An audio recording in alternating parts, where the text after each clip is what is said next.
Hello and welcome to Unparliamentary Language, a political podcast that won't spoil its ballot paper. And how are you, Rob, on this fine bank holiday Monday? Yeah, I'm very well. I'm feeling relaxed and refreshed. Went to the cricket yesterday to see a comprehensive Somerset loss, so I've started my weekend off with a bang. Hoping it only gets better from here. It's always good. Is that par for the course with cricket for you, or is that an unfortunate day?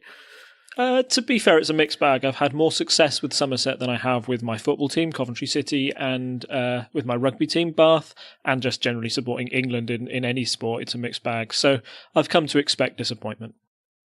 Fair enough. It reminds me I need to finish editing the How Many Things episode, but that's this evening job. So this week, again, we're going to skip headline quickfire and we're going to go straight into our main story tonight because we've had some elections and we like to have as much time as possible to discuss results of elections. And what elections were these, Rob? These were the local council elections that happened in England and a few in Northern Ireland as well. And I think the important thing to mention with this, which I definitely had a few American listeners asking me about this, not everyone gets to vote in these. For example, I voted for my council elections, I think, last year or the year before, in line with the general election. So I don't get to vote for a council this time. It's what percentage of the seats is it? Is it about half or is it less than that? I think it's about half. It's quite a big one, this, because it's all the councils in England apart from the ones in London. So I believe last time we spoke about local elections on Unparliamentary Language, that was about the London councils, and then there are none in Scotland and Wales as well. Right, okay. So it is the vast majority of England? Yeah, some councils do, they elect a third at a time.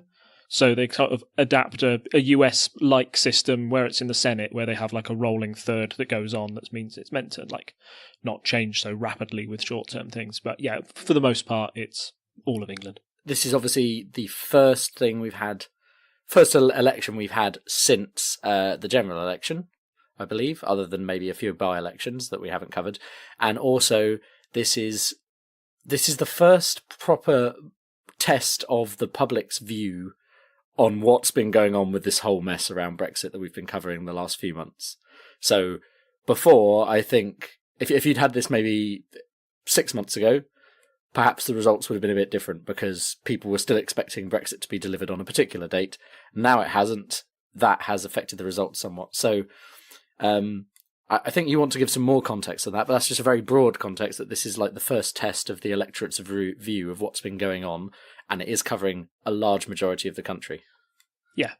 Yeah, certainly. The only other bit of context I wanted to add was that the last time these seats in particular were voted on was back in 2015, which again seems like a universe away in terms of what's happened. Wow, that's pre-referendum, right? So yeah, they happened on the same day as the 2015 general election, the election that Cameron won and Miliband lost. So the Conservatives did quite well in those local elections as well as the general election, and Labour did fairly poorly. So back in 2015, the Conservatives came out with 5,521 councillors compared to Labour's 2,278. So the Conservatives were defending quite a big lead going into this, and Labour were expecting to make quite a lot of gains considering how far they've come since 2015.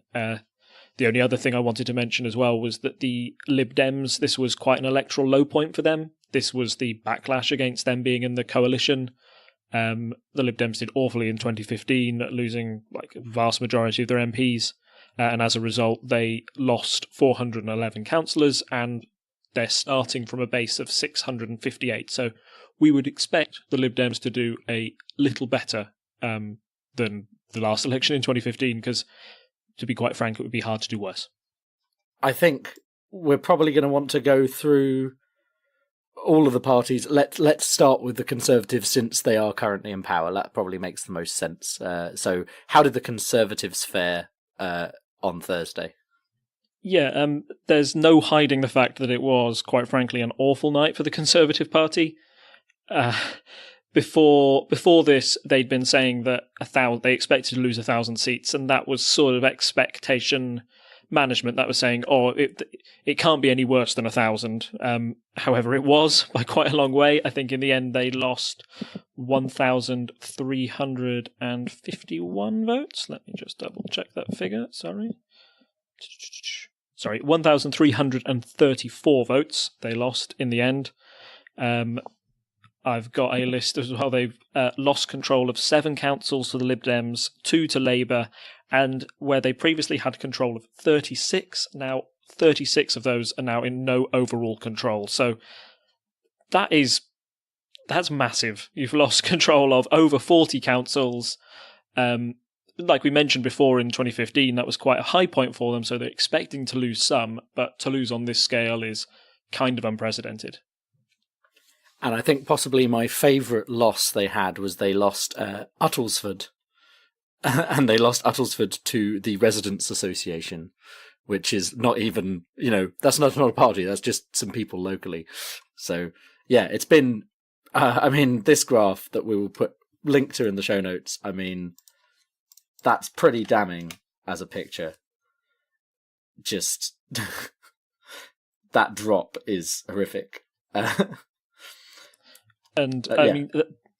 link you've put in is great, and that's forming the basis of a lot of what I'm saying here, at least pulling a lot of the numbers. It shows really clearly what's happened. They've got a map there of where the Conservative Party lost councillors, and it looks bad purely because it's a lot of rural constituencies where they tend to lose, but they've lost all over the country. I think that's the thing that's very important to touch on, because London's not involved in this, and there's a few other metropolitan areas, as you say, Wales and Scotland. But you would expect the Conservatives to do well in the rural heartland, and they have not. There are many councils they've kept that are traditionally Conservative, but they've lost majority there, or not lost the majority, but they've lost votes in some places. I think it was Maidenhead, which is Theresa May's constituency, where they used to have a lead of 35 seats, and they're holding on now with 5. So, that alone, yes, they may have kept some councils in certain places where you would expect them to hold them, but they have lost their majority, a massive part of their majority. And then, yeah, you've got a lot of yellow on this map, which we'll get to in a minute, I suppose. So next up is Labour, or unless you have something else to say on the Conservatives. All I wanted to say is, we haven't touched on why the party lost the vote, but I think with the Conservatives it is pretty clear. Their failure to deliver Brexit was obviously something that the voters wanted to punish them and send a message to them at the polls. That was, I think those who wanted to vote Tory or had voted Tory in the past either didn't show up or voted independent. Like you mentioned, if the Uttlesford result, if that went to a very local issues party, it showed that people weren't, they weren't prepared to vote Labour instead. They weren't prepared to vote Lib Dem instead, but they would give power to somebody who was prepared to focus on local issues instead, and to send a message to the Tories that they weren't happy with their leadership. And just on the leadership issue, I think Theresa May's presence, even though these are local elections and you should vote on local issues, it is hard to escape the gravity of the national situation. Theresa May's leadership has been called into question a number of times, and on the day after the elections, when she was holding a conference in Wales, she was openly heckled by a member of the audience there saying, "Why haven't you resigned yet?" I think it's just clear that her leadership of the Conservative Party is not an electoral bonus at this time. It's not winning them any votes anywhere across the country. And so, yeah, it just turned into a perfect storm for the Conservatives, a night where wherever they looked, that they couldn't win. And I think for the Conservative Party, they just want to get Brexit over and done with so they can at least move the conversation on to something else. Because if it continues like this, it's clear that they'll keep leaking this support. It's probably worth looking. You mentioned the changed councils map. So there's two maps. If you look at the all councils map, you might go, "Oh, there's a lot of Conservative councils," but as we said, they're rural areas that you wouldn't necessarily expect to change. If you look at the changed council map, there are only 3 Conservative gains, one of which is from Labour, and the rest are from no overall control. And then there is a lot of grey on this map, so there are a lot of places where the Conservatives were previously had a majority, but they are now no overall control, which means they're essentially like a coalition of the councillors that are elected there. Shall we move on to Labour? Yes, let's go ahead. Okay, so Labour, they are the opposition party. What would we normally expect them to do in this situation? Quite frankly, you'd expect them to gain seats on a night where your main opposition has lost over 1,000. Fingers crossed, you'd be able to pick up at least a few of those. In fact, on the night they lost 82 seats, so not the best night for them. I've mentioned here that John McDonnell, the Shadow Chancellor, had previously mentioned in a radio interview with LBC that he hoped they would gain around about 400 seats. Now, in the last local elections that happened in London, Labour had maybe fallen foul to being a little overconfident. They had a very good result in the general election in London and thought they'd be able to take a lot of councils away from the Tories. They didn't, which made what was quite a good night for Labour feel like a bit of a disappointment because it had been bigged up so much. So I think Labour were wary of doing that again, and 400 seemed like quite a modest, achievable target. The fact that they've been able to actually lose 82 seats shows that it was equally an awful night for Labour as well. Yeah, so it's not as terrible as a percentage as it was for the Conservatives, but as we mentioned earlier, it was at the general election and the local elections in 2015 that they were essentially at a low point. So they've dropped slightly lower than what we considered a low point before. So if you look at it in that, if you look at minus 84, you go, oh, that's not terrible, but also they should have gained seats here. So maybe there's a bit of a sea change there with people's thoughts on Brexit for Labour, because Labour has been very cagey about their views on Brexit, as we've covered before, and now they've kind of been forced to show their hand because everything's going on. They're in these negotiations with the Tories, and there's various things going on, but nothing has happened really of note in the last few weeks. Because we'd expect them to gain. They've lost 84. Doesn't look terrible on paper, but really, as you say, they should be gaining 400. So that's like minus 480 over what you'd expect. Is not great. Yeah, not great at all. As you've touched on there, that I think their main problem is the confusion over their Brexit policy. Maybe I was going to have a little challenge for you. So, can you sum up Labour's Brexit policy in 3 words? I was going to go with 3 words. 3 words is very hard. But could you sum up the Lib Dems policy in 3 words? You could probably sum it up Cancel in 1. Brexit. Yeah. Yeah, or 1 word, stop. Or remain, Remain, yeah. Yes, exactly. So I'm just trying to see if I can come up with one for Labour. I'm going to say that single market is a hyphenated word and therefore 1 word. So single market maybe, I suppose. What a message to print on leaflets and to put on signs. If you think we've talked about like take back control, what a good message that was, what a clear message that sent in the the Brexit referendum. The failure to have a sort of snappy line, even a sentence. I don't know if I could fully explain Labour's Brexit policy in a paragraph because it's so nuanced. It's they say that we want to leave, however, we don't want to leave on as hard terms as the Conservatives do. However, if we get our deal through, then we won't have a second referendum. But if the Conservatives have their deal, then we will push for a second referendum. By what means? ? Yeah. Yeah, it's really tough, and I believe that Labour's strategy here was that they hoped that, I think one of the messages that I heard from Jeremy Corbyn himself during these local elections was that we are the only party that represents both Leavers and Remainers. We are trying to encapsulate everyone. However, the plan seems to have backfired spectacularly in the fact that the Leavers say you're to Remain and the Remainers think you're to Leave, and both have resolved not to vote for them. It's more concerning for Labour in the north, in the northeast in particular, where you'd expect them to keep control a lot of those councils. Those are meant to be Labour heartlands.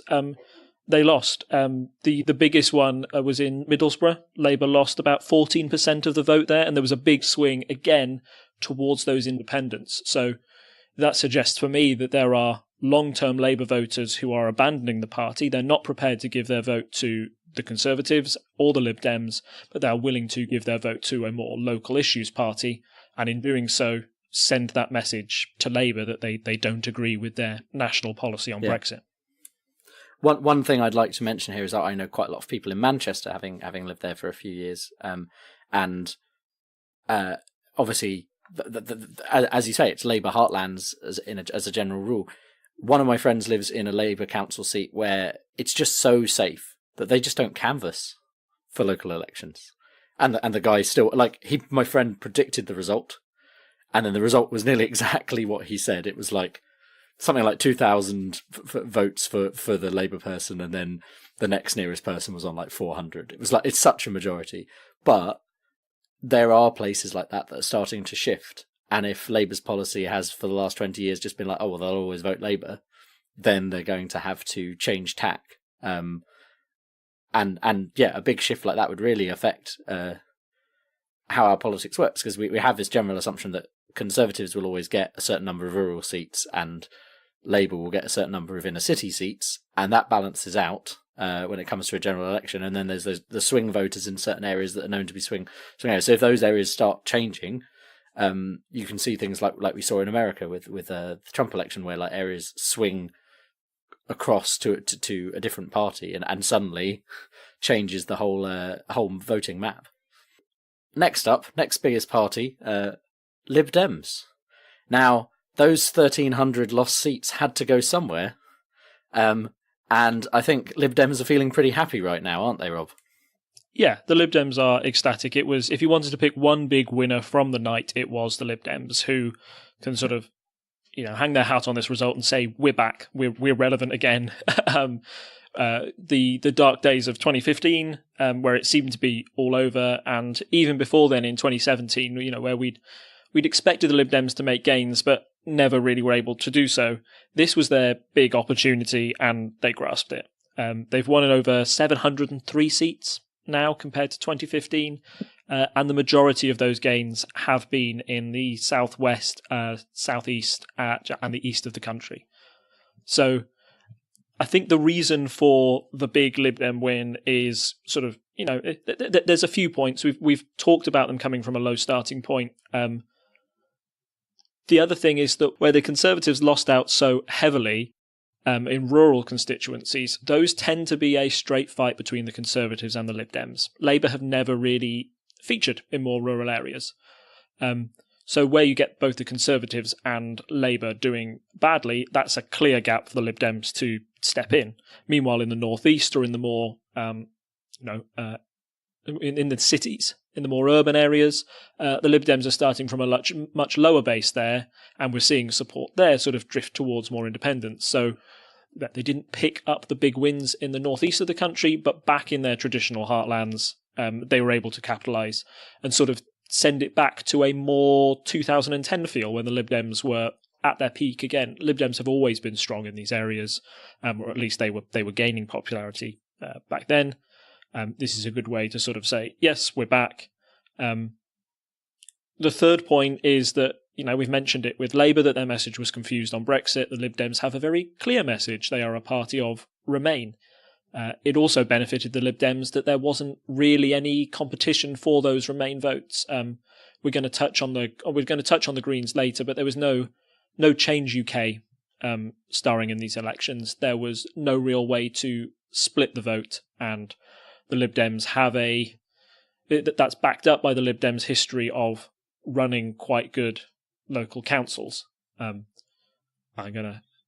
have a little bit of insider knowledge on this, having campaigned for the Lib Dems in 2011. It was just after the after the tuition fees had gone through, so it was quite a tough time to be campaigning on doorsteps for Lib Dem councillors.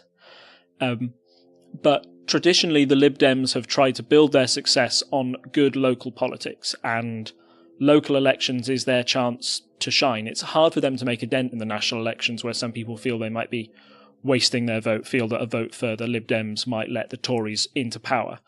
However, it's a much easier proposition in a local election to think, oh no, I can vote the way I really want to vote, and this will affect local issues, and there's also a far higher chance that my vote will mean something that will be counted.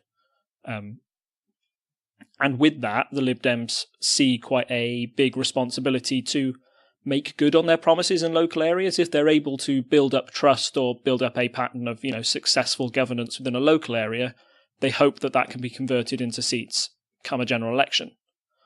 I think that's worked quite well in the constituency where I was, Bath. Bath has always been quite a heavy Lib Dem conservative battleground. And when I campaigned back in 2011, that was one of the few places that was able to stay a Lib Dem council despite all the bad sort of national publicity that was going around the Lib Dem council at the time, because it was able to promote we've served you well locally for years, keep on supporting us. So there's a number of factors there with Lib Dems. As I say, I'm probably biased because I've campaigned for them, so you can take what I say with a pinch of salt. But this was an election that really played into the hands of the Lib Dems and played to their strengths. So I'm glad to see they've made the gains that they expected. Yeah. I'd just like to point out, so you mentioned Bath having its Lib Dem council again, Bath and, is it East Somerset? North Bath Somerset. and North East Somerset, yes. Yeah. And that is amusing because that means that Rees-Mogg's local council is now Lib Dem, which is just amusing, I think, that he has to deal with that. So, yes. And I believe, even better than that, the ward in which he lives is represented by 2 Lib Dem councillors now. So his local councillor will be able to knock on his door and say, "Can I fill in your potholes, Mr. Mogg?" Yeah. Yeah. Okay, so that's the three main parties, and I've shared. There'll be a tweet in the show notes from Vince Capel, kind of saying, that 3-party politics is back. Is the way that this is being spun by the Lib Dems, and there's actually a. If this vote happened nationally as an MP election, and there are caveats to that, as we said earlier, that say the Lib Dems tend to do better in these local elections because, as you say, people are worried that maybe if they voted that way in a general election, then they might be letting the other side win. But if this was extrapolated out, we would have Labour and Conservatives tied on 28% of the vote, and the Liberal Democrats on 19%, which is pretty high. I think that might even be approaching 2010's general election level. Let me just check. Okay, it's not quite the percentage the Liberal Democrats had. They had 23% in 2010. But then equally, the Conservatives had 36%. So, yeah, depending on where that percentage falls, could easily mean a lot of seats for the Lib Dems if this can be extrapolated. But take that with a pinch of salt. It's a lovely graph, but as we said, that might not necessarily work out that way in an actual general election. So working our way down the list, next up we have the Green Party, who have also had a very successful night. Yeah, they've had a wonderful night, even though it's been sort of a modest gain of seats. Sorry, let me just grab the number. So 194 seats they gained, but they didn't gain any councils. Yeah, I don't think they would have been expected to gain any councils. I think they had control of one once in Brighton, but I know that the management of that council left some locals displeased. To be frank, the Greens haven't had much experience of government, but the more experience they have, the more time they will get to, learn how to run councils better. But that's where they also had their biggest success in Brighton. I believe they won 9 seats. Sorry, the Greens won 8 councillors in Brighton and Hove. So that's where they had their biggest gains. But they picked up dribs and drabs all over the place. For a multitude of reasons, I think a lot of them overlap with the Lib Dems. The fact that they are, again, a Remain party. It gives people, particularly in those urban areas where the Lib Dems may not feature as much, it gives those people opportunity to vote for a party that sends a message. It makes them Remain. Also, I noticed I was watching a Channel 4 news article on this situation, and they talked to a man who lived up in the northeast who'd voted Labour all his life, and he said that he voted Green, even though he voted Leave and was a committed Leaver. He did so to send a message and say that, I'm not happy with the way that Labour's doing things at the moment. So I think the Greens probably benefited most from Labour's lack of success, whereas the Lib Dems benefited most from the Conservatives' failure in this local election. But it meant both sort of won the day and won out, and they can go away and say, yes, this shows a strong support for Remain. I think one of the big takeaways from social media's perspective was a frustration that the national news coverage and the message of the two main parties was, this shows that we should get on with Brexit, where the main gains had come from pro-Remain parties. There is a lot of nuance in that conversation, which hopefully I can describe in the next bit to show why it isn't all sunshine and roses for Remain. It is a good night for Remainers, but it's still hard to. It's not just a straight up win. There are other reasons at play, and yeah, for that we should move on to sort of like the final group that's harder to quantify that we haven't even talked about yet. Well, so we've got. I don't know how much you want to talk about UKIP here, but UKIP have lost 145 seats, which is quite a lot. They're down to only 31 seats now. Looks like, as you say, like most of that's funneled into potentially Greens and, well, maybe more Lib Dems. But then we also have this group of others, which gained 661 seats, which is almost as many as the Lib Dems. And I think those are mostly independents and local candidates, but I don't actually have any breakdown. I don't know if you've seen a breakdown of what's in that others section. I mean, some of them must be this residents' association we already mentioned, and there's definitely an independent council in Devon now. So that must be part of it, but I don't actually know what makes up those 1,000 others. Yeah. I haven't seen a general breakdown of all of those. I think it would be a very long and complicated graph indeed. What I do know from looking at the coverage and the way independent candidates usually work is that they're successful if they run on a very local platform, saying that, you know, the two main parties of national government have let you down. They've shown that they're incapable of governance in some way.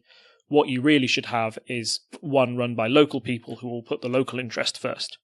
I'm sounding like an advert for Royston Vasey at the moment. A local council for local people. But yeah, they thrive on that, and that's where a lot of people who would have voted Conservative or Labour in the past will feel comfortable putting their vote. If they're not natural Remainers, and they say they may look at the local elections, quite frankly, and think, well, I'm unhappy with the national parties about Brexit and I want to send a message, but equally, I don't want to give my vote to the Lib Dems or Green or a pro-Remain party. Then what's in my best interest and what's in my local area's best interest is to vote for this other candidate. And they tended to make the biggest gains, these independent parties, in the northeast, in the north where the Leave vote was highest.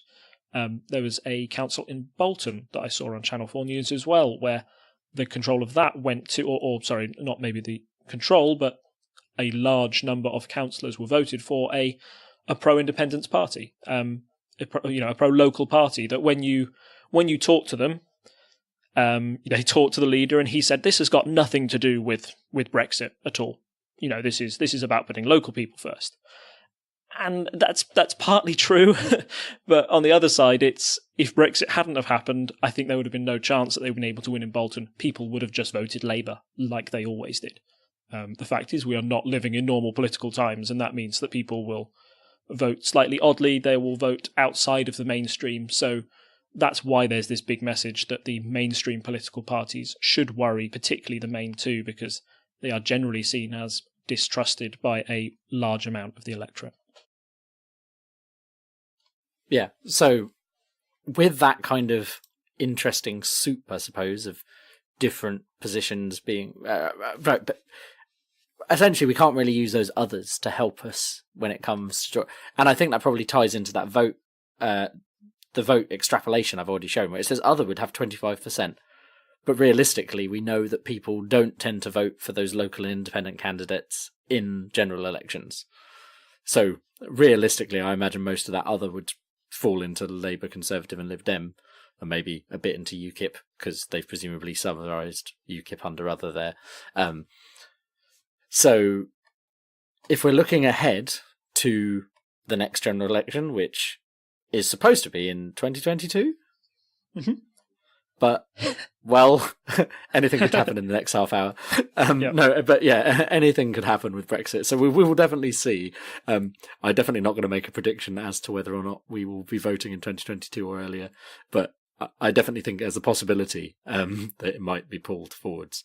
In that situation, what does this story tell us? Because you mentioned earlier, that Remain. Well, so firstly, everyone seems to be saying, "Oh, we should get on with Brexit." That's what this shows, but it doesn't seem to. It looks like Remain's done really well. But why is it not so easy to draw that conclusion from like the Lib Dems doing well as a party that votes Remain? We've already touched on the fact they're very good as like local councillors anyway. But what are your thoughts on that? Put quite simply, there was no hard Brexit option on the ballot. I know we've said that UKIP did quite poorly. I think UKIP have shot themselves in the foot somewhat by moving over to the far right. They're almost the new BNP now. Their leader is anti-Islam, and that's putting off a lot of people who formerly did vote UKIP, but didn't share those certain those hardcore views that the current UKIP represents. You only have to look towards the polling for the EU elections to show yourself that there is still a large desire for people within the UK to, get Brexit done. The Brexit party, led by Nigel Farage, that may go to the European elections if they happen, is polling at around about 30%. That's the biggest share of any party that's standing in the EU elections, and the Remain vote there is split between Change UK, the Lib Dems, the Greens, and Labour, if you consider them a Remain party. There was no Brexit option in these local elections. Some people would say that, all that the message on Brexit was to not vote for the main parties, but I couldn't positively affirm my vote for Brexit in any way because I know my local councillors can't affect that situation. So, yeah, Remainers should... My point is Remainers should beware. They were able to win a lot of seats, but that was with no other main Brexit opposition there. They will find things a lot tougher in the EU elections, and that might be the place where Brexiteers can really go ahead and say, no, this is our message to get on with things. Certainly, the reason why the Conservatives and Labour are going on about getting on with things, they can see how much damage just the ongoing Brexit negotiations are doing to their vote share. The sooner this is over and done with, the sooner they don't have to keep mentioning it on doorsteps. We've talked a lot about how much we go on and on about Brexit on this podcast, how it's dominated our conversation for the past year. If this keeps happening, it can't be good for either main party. It's not good for our discourse as a whole. I'd love to talk about something else when it comes up. So, yeah, the getting on with it is more of a feeling and a will of the main parties to discuss something else rather than being affirmed by these election results. So yeah, as always, it's never a clear picture on these things. There's a bit of nuance in every conversation. Yeah, and I think there is a tendency when people are trying to, give a soundbite on the news, they're like, "Oh, look at this," and if we extrapolate, and extrapolation is great, but as we know, as you say, like the MEP elections is specifically a vote on something Europe related. So, and local elections are almost the polar opposite of that. And you can see how the general election falls in the middle, because if people are worried that the MPs are not delivering the Brexit they want, then they might change their vote. There's a Europe aspect. They also still care about being represented in Parliament on local issues. So it's kind of a mix of those two. So we probably need both the local elections and the upcoming European elections in only 17 days, and I believe you have to register to vote by the end of tomorrow if you want to get in on those. So it's just another register to vote message from us. I've had a few questions. Now that I'm on this podcast, I do tend to get people asking me some questions that probably would be better fielded by Rob. But yeah, I mean, I've had questions like, "Oh, do I have to register on a different electoral roll for the European elections?" Like all sorts of questions like that. And it's like, no, it's the same electoral roll. Just register to vote and you're done for everything. I think there are some technicalities when it comes to citizenship, because you have to be a British citizen to vote. Sorry, let me say that again. My mouth went funny. You have to be a British citizen to vote in the general election. But actually, you might be able to answer this for me. I think you can vote in local elections just by being resident and paying council tax. But maybe I'm wrong. Maybe you still have to be a British citizen to vote in local elections. I think you can. Again, this is where it gets fuzzy. I'd have to do some research. Allow me to research that for next time, and maybe I can. That's fine. Clear that all throw up that in as like a. Yeah. No, that's fine. I honestly didn't know. For a long time, I just assumed anyone who lived at an address and could register on the electoral roll. I didn't realise. At least I assumed EU citizens could vote on the general election, and then I was surprised when I found out from one of my colleagues at work that they couldn't. I was like, oh, that's a bit weird. I just assumed you could. I believe all EU citizens can vote in the MEP elections, regardless of which country they're currently living in, but I might also be wrong on that. But the point is, there's only one electoral roll. Once you're signed up for it, you get put on all the votes. It's also good for like your credit score and things, so it's just a thing you should do. As a general rule, it's one of those things you should do when you're an adult, and you should keep it up to date. And it's actually pretty easy to keep up to date, as we mentioned last time. So, yeah, register to vote. But yes, when we combine these two things, the MEP votes coming up and the local elections, I would imagine we get a clearer picture of what a general election would be like by the sum of those two votes. Because, as you say, I mean, in the MEP elections, I imagine there will be a lot of people who are like pro-Brexit voting for Brexiteer MEPs. So then we will see more what their makeup will be. Yeah, I think the other thing that the two main parties will take away from this, you mentioned like when a next general election will be, and we've talked about it on this podcast, that it might be the best way to break the deadlock in Parliament over Brexit. With the percentage, with both parties being predicted to get 28% of the vote, I don't see Theresa May or Jeremy Corbyn jumping for a general election anytime soon.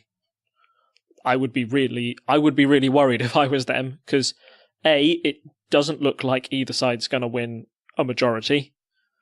B, both sides might actually end up losing seats, and they might give way to another third party. The Lib Dems may grow, but also you may see, if Nigel Farage was to take a Brexit party into a general election, that could pick up a couple of seats, or at least send a big message. If it takes a lot of percentage of the vote, again, that breeds more political frustration. It just doesn't seem at the moment as a viable option to break the deadlock. So I think the most likely result of these local elections, this is my sort of cheeky suggestion at the end of what the two main parties could do to avoid some embarrassment in the short term. There's been a lot of talk in the newspapers recently that a deal between the Conservatives and Labour is 99% done on how to get a deal through Parliament that could end to us leaving out the EU in an orderly fashion. That looks like something like May's deal with a little bit of customs union thrown in on the side. If Labour and the Conservatives are able to get that through, then that would mean that they could say, we don't need EU elections because we're leaving already. Abandon those. That stops Nigel Farage getting his moment in the sun for being able to point to a table and say, look, hard Brexit got 30%. He doesn't have the opportunity. He misses out on that. They may be able to silence some critics. Conservatives were able to say, we got Brexit delivered. Labour would be able to say, we got Brexit delivered, but it's a lot softer than if we just let Theresa May have her deal go through. And both main parties would, fingers crossed, hope that would calm a lot of the mistrust around politicians, at least in the short term. However, the consequences could go entirely the other way. You could have Remainers leaving the Labour Party as a result, because they feel betrayed by that. Hardcore Brexiteers may also decide they want to leave the Conservative Party as a result of that deal, because they feel that it's not hard enough, or that's not the Brexit that they voted for. So, again, it's high risk, but it's one way to break the deadlock and at least stop the two main political parties getting further egg on their face come the EU elections, because they simply won't need to happen. I suppose my one question I have, in your opinion, is, so you said 28% and they're tied, not a good position to run a general election for either of the parties. What kind of polling do you think they'd need before they feel they'd be safe in trying to call an early general election?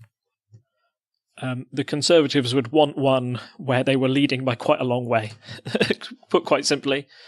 But what kind of, like, is that 35 to 29? Because that's what got us a coalition government, percentage-wise. So I suppose I'm interested in how the percentages tie in to constituencies, because it doesn't necessarily, 35% of the vote doesn't necessarily mean all the constituencies. As we know, the Lib Dems once had 23% of the vote, and they only got like 50 seats, which is not 20% of the electorate seats available. Sorry. Yeah, so I think at this moment in time, the Conservatives would be happy with like 35-29, because the Conservatives tend to need fewer votes for a Conservative MP than you do a Labour MP. That's because Conservatives tend to live and represent far less densely populated constituencies in the countryside, which they can win with far fewer votes than the Labour heartlands, which are quite urban, they're quite densely populated, and as you mentioned before, in Manchester, there are some areas where you could stick a Labour hat on a dog and it would win because it's Labour. They're so strongly, and they win such a large percentage of the vote, and that kind of skews it slightly. So you've then got to look at the regional differences and where the parties are picking up votes there. So if you look at the local election results, the Conservatives will probably lose seats in the southwest. They may lose seats in other parts of the country, but would Labour gain enough seats to take control? Probably not. They're not making the gains in those areas that they should do. The Lib Dems would take those seats instead. And in rural areas or in the marginal constituencies, I believe the Tories actually won a council in Derby, which is like classic Labour Conservative marginal territory. So at the moment, I don't think that Labour would have the votes to break the Conservative deadlock either. A general election at this point really is. I don't know what the figure is that would cause one, but I think it's a long way away. And based on the results of these elections, neither side can go into them confidently, of victory. Yeah. So one last wild hypothetical, and that is, we have a general election. It's a very close tie between Labour and Conservatives, and the Lib Dems are almost back to the levels they were in the coalition. So you can't form a majority government using confidence and supply with the DUP. You have to sway the Lib Dems to your side. Do you think there's any way the Lib Dems would ever side with the Tories again? Or would they'd have to pick Labour, essentially? Or would they come up with some kind of confidence and supply? I appreciate this very kind of like, the Czech landscape can change between now and a general election, but if that was the case, what do you think would happen? So I don't think the Lib Dems would go into a coalition again. They couldn't take the risk electorally. They ran on a platform in 2015 where they sort of said, coalitions are good. Remember that we would give a heart to a Conservative government and a brain to a Labour one, was their policy in 2015, kind of saying that that was an election that was also, the polls predicted that there would be another coalition government, so that's why the Lib Dems were sort of positioning themselves as kingmakers, saying that we've been in coalition before, we can do it again, whichever sides win, we're here to help out. That backfired spectacularly. They're only now regaining the seats that they lost back then. I don't think they would jump in. And more importantly, I don't see the benefit of them jumping into a coalition when they are so strongly Remain, and Conservative and Labour are the Brexit sides. So probably what's more likely, you may see a kind of a national government coalition. It's happened out of peacetime. I can only bring to mind once out of peacetime. Maybe there may have been one just after the First World War, but certainly in the 1930s, Ramsay MacDonald was a Labour Prime Minister who had about 30 Labour MPs with him, but commanded the votes of the rest of the Conservatives within the House. And that was to deal with a national crisis, which was the Wall Street crash and mass depression, and how you sort that out. That scenario could happen, but that's very, very far-fetched. We are talking like real hypotheticals, but if you are looking for a Brexit coalition to exist within the House of Commons to get a Brexit deal through, the only realistic one would be between Labour and the Conservatives. Now, I can't see Jeremy Corbyn working with Theresa May. Those lot are ideologically opposed on a lot of issues, and to do so, I think, would be highly damaging for both parties, probably more damaging for the Labour Party if they were to go into a coalition with the Conservatives. But if they wanted to get Brexit through, I think that's the most feasible coalition that could exist, but it's a very small chance of that happening. Okay. That's... Yeah, I suppose, that's kind of what I expected, but I did wonder if maybe you thought there would be a reason they'd go into a coalition with Labour. But I can also see with Labour's position on Brexit being very unclear that unless they could sway them to remain, it would be a bad move politically. Yeah, it would. I think it would have to be if you wanted. Yeah, sorry, that was one possibility I didn't even fathom. A Lib Dem Labour coalition would only be possible if Labour promised a second referendum. I think they'd have to have that nailed on. However, when the Lib Dems went into coalition with the Conservatives, they were promised a referendum on voting reform, and the Lib Dems ended up losing that spectacularly. So Lib Dems they've taken the risk in the past and seen it backfire. So I don't know if the Lib Dems would take the risk again. Yeah, so we've discussed local elections and how that would kind of tie into general elections. And I think if we're going to go now to our quick polls update. So quick polls update. And in our quick polls update, I'm going to post a graph in the chat for you. But yes, go to our usual link. Oh, it paints a slightly different picture. Conservatives are, if you look at it's now been consistent since the start of April. Well, sorry, since the 5th of April. Labour has been positive in all of the polls except for one that was a tie. And I think now that we've got a bit more data, you can see it's coming clear here that Change UK is really taking away from the Conservatives. And Conservatives had a massive drop, and they're massively below Labour on this. But based on this, you think Labour would want to call a general election. So what are your thoughts on that, Rob? My advice would be to look at the graph that not only Change are polling on about 3.7, but you've got the Brexit Party on 6.8% and UKIP on 7.5%. I'd say they are taking away from the Conservatives quite a lot. Yes, I misread that.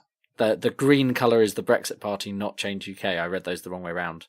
Yes, so there's a lot of loss from the Conservatives to the Brexit Party, whereas Labour seems to have had its loss with UKIP maybe earlier on in the year, and is now kind of staying steady. Yeah, I mean, it kind of confirms what we've seen from these local elections. I mean, personally, I think local elections are the best form of poll. They are people going to voting rather than, just expressing an opinion. But Labour being so ahead in these will give them cause to celebrate. They would certainly hope that in a general election, the Brexit Party would split the Conservative votes, and that would be the window they need to win those seats that could bring them a majority. In normal two-party politics, you would see a drop of that amount lead to a big gain for Labour. The fact that it isn't shows that we are rapidly moving into a 2.5, 3-party system where there will need to be, where there's more factors in play. And so that's the one word of caution I would give to Labour for calling a general election. You may be 10 points up in Comres polling, 3 points up in YouGov polling at the moment, but there's still a long way to go. And more importantly, it's not within Labour's power to call a general election. It's within the Conservatives' power. And so results like that, polling like that shows such a dramatic drop-off means again that they're not going to be calling a general election anytime soon. Yeah. Yeah, no, I mean, if I was the Conservatives watching that, I would definitely not call it a general election right now.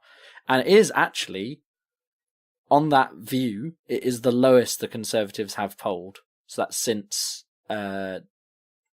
sometime in 2015, probably. I think this is a 4-year view, so it would be early May 2015. They have not polled that low on average with all the polls, which is impressive. But yeah, 2 new parties thrown into the mix very much changes the maths.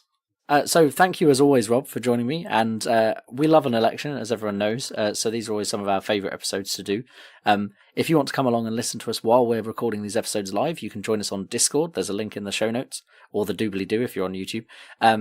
You can find us on Facebook as Unparliamentary Language. You can find us on Reddit at /r/unparliamentary. You can find us on both Twitter and Instagram at Unparl Podcast. I really need to upload more videos to our Instagram, but I will get on it. And you can also come and support us at patreon.com/TTSS. Also, as I mentioned in the last episode, I went and ran the London Marathon. If you have to pick between giving money to a cancer charity or to us, I'd rather you gave it to a cancer charity. That link will still be in there. I think it's open until July, my fundraising, but I've beaten my goal now, so any extra money is great. If people want to donate, that's great. I ran a marathon. I'm a crazy person. So I don't think there's much else to say. So as always, Rob, it's been a pleasure chatting to you, and I'll see you in 2 weeks. And it's goodbye from me. And it's a goodbye from him. Bye. Bye. Bye. Bye. Bye. Where the Conservatives lost out so heavenly. So heavenly? Let me start again.